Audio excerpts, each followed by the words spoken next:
Yo, what's good? It's your man, 100 Grand Ross with The Rock Never Stops. Yo, I just finished listening to the JJ Reddick podcast, Old Man and the Three. And he had my man Cam Johnson on there from the Brooklyn Nets. And he had a wonderful interview on. I thought it was a great interview. He dove into Team USA. And within the conversation around Team USA, he talked about the scrimmage against the select team. And he was asked, who stood out to you?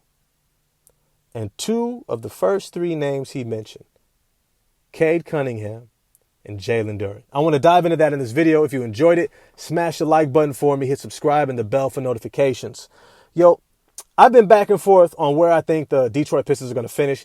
I think they're going to get to around 30 to 36 games maximum, depending upon injuries. If they stay 100% healthy, they might get to 36, 38. I don't think they're going to do much better than that, simply because they have too large of a learning curve and too young of a group. And the league is so deep right now, especially in the East, especially in their division with Milwaukee, Indiana. It's going to be a dogfight every night. And like I said, the learning curve is going to be steep. But here's something that I took away from it, is that Cade looked absolutely dominant. And Jalen Duren stood out. And when he's saying stood out, he's saying of that entire select team, these two guys came to mind first. That they're coming. That they're coming. They may not have it all figured out. They may not have all the wrinkles and, they may not have learned everything that they need to really get to the level where everyone else is at that's on the actual Team USA roster of the best young up-and-coming talents in the NBA. But these two, they're coming. Now, the main point of this video is what I foresee their impact being on the Detroit Pistons. I think this team is going to be built around these two. I think you're going to see Jalen Duren and Cade Cunningham being the offensive focal points that this team is built around. Now, I think Jalen Duren is going to play a major role defensively as well. Isaiah Stewart, definitely Asar Thompson, who, if you see my other videos, I think he's going to end up starting for this team at the beginning of the season because, like Troy Weaver said, we want to see what we have, not what we already know we got. Bojan Bogdanovic, they know what they got in him. He's here for a year or two on lease, and then he's gone, if he even stays to the end of the season, because they still got Isaiah Livers that they're going to want to see, right? Bojan Bogdanovic is likely going to be a contract dump, probably get a first or second round draft pick for him and maybe another young asset and probably, take on somebody's bad contract, right? That's Bojan Bogdanovic's future this season. So there's really no reason to invest highly in him, especially with somebody like Asar Thompson. And then if you see my other video about Jaden Ivey, I've said plenty of times, I think Jaden Ivey is going to be a high offensive player, offensive threat for this Detroit Pistons team. He's going to be the pressure, stress, offensive outlet for the fulcrum of this offense, which is going to be Cade Cunningham and Jalen Duren. And I want to dive into that. I think we're going to see an immense amount of pick and rolls coming from Jalen Duren and Cade Cunningham. I think they're going to run this pick and roll, and I mean to death. It's going to be Chris Paul, DeAndre Ayton. It's going to be, I'm trying to think of it might be like a James Harden, Joel Embiid, right? It's going to be Drew Holiday, Giannis Antetokounmpo. It's going to be pick your poison. It's going to be, we are going to force you to stop this. And from this action, we'll divulge everything else offensively. We're either going to suck you in from the perimeter, looking for Isaiah Stewart and Jaden Ivey on the perimeter, or we're going to get to the rim, get to the free throw line, throwing lobs. You might see some secondary action, kick out, secondary pick and roll action, dump offs, kick outs. But there will be Jalen Duren and Cade Cunningham will be the fulcrum of this offense. I think you're going to see Cade Cunningham somewhere around 22, 6, and 6 by the end of this season. Potential fringe all-star depending upon who's injured or not. Because when you bring in Damian Lillard, now he's going to be the best guard in the East. Still got Tyrese Halliburton, Darius Garland, LaMelo Ball. Got a lot of competition for that guard spot. You still got Drew Holiday. Still got Jalen Brown. It's going to be tough to make the All-Star game as a guard. But we shall see. All that's to say, and then you still got Jalen Brunson too. I almost forgot my man Jalen Brunson, right? The New York Knicks. So it's to say, when you're looking at what the Detroit Pistons are going to become next season, and I talked about it also when you watch the Rico Hines run, which I always said the Rico Hines run is not your prototypical pickup ball.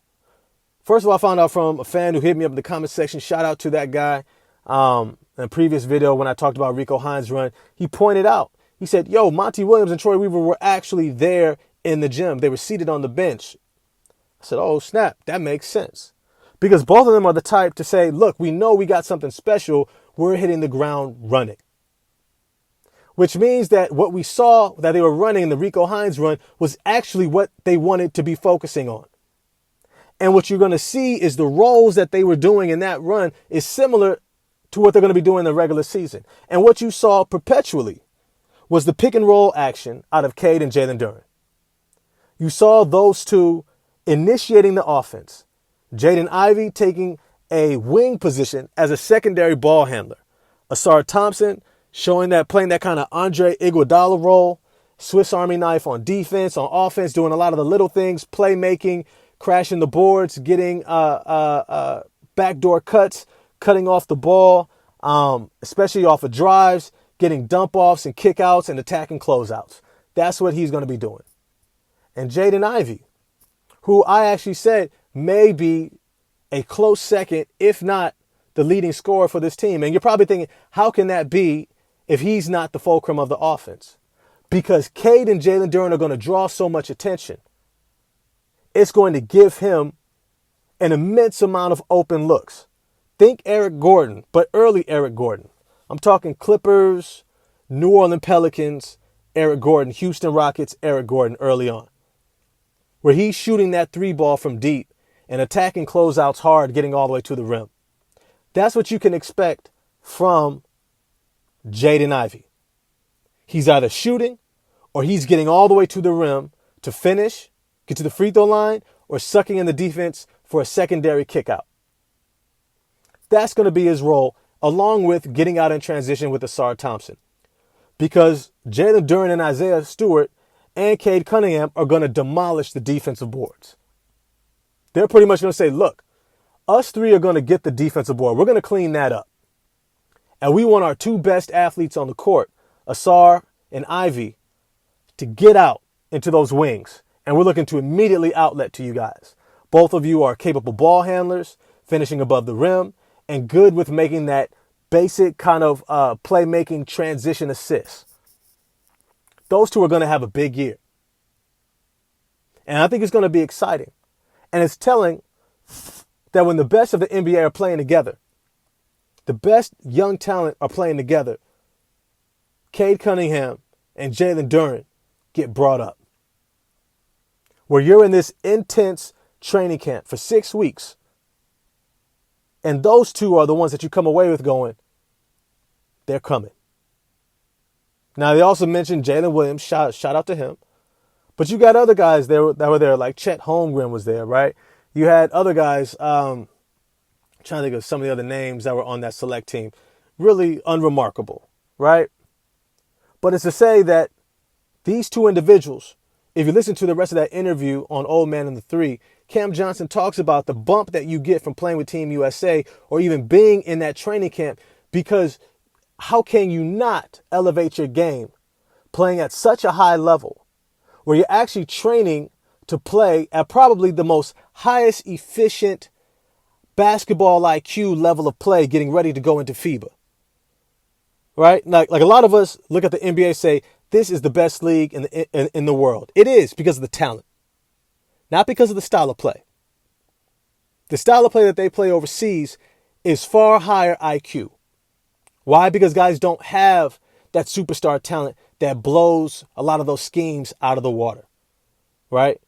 You don't have a James Harden, LeBron James, Anthony Davis, Giannis Antetokounmpo, guys who, it doesn't matter what your IQ is and what scheme you got. Those guys can step, run, jump out quick, speed burst, and get around you and score at will.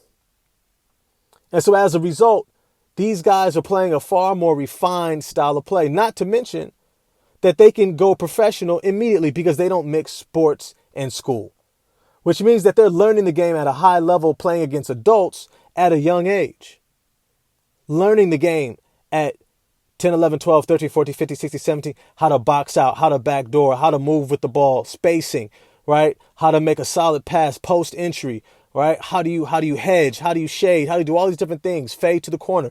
They're learning these things at a high level at a young age. So when they get to these higher rankings, it's secondary. It's automatic. In the NBA, a lot of these guys get by on 40-inch verticals and being 6'9", Cam Reddish, right? And don't have to learn all the nuances of the game. And so when you're training in that type of environment for 6 weeks with the best talent or the best young talent of the NBA in the world, you can't help but elevate yourself.